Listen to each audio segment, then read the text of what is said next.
একটা মসজিদের জন্য বাজেট পেয়েছে, কিন্তু এই বাজেট নিতে আমাদেরকে 2,50,000 টাকা ঘুষ দিতে হয়েছে। ওই মসজিদে নামাজ হবে কিনা জানতে চাই। ভাই, দুনিয়া কোথায় চলে গেছে যে মসজিদের টাকা ছাড়াইতে গেলেও কি দেওয়া লাগে? ঘুষ দেওয়া। এই ঘুষখোরগুলার তো জাহান্নামেও জায়গা হবে কিনা আল্লাহ জানে। আহা ভাইরা আমার, আমি একটু আগে বলছি মসজিদ কমিটির লোকদের মেরুদণ্ড থাকা উচিত।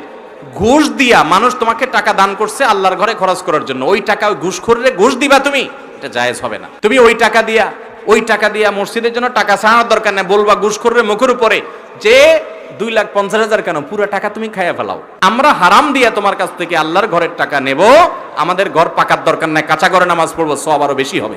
এখন যে ভাব চক্কর, তাতে মনে হয় যত চকচক হবে মসজিদ, মনে হয় সওয়াব তত বেশি হবে।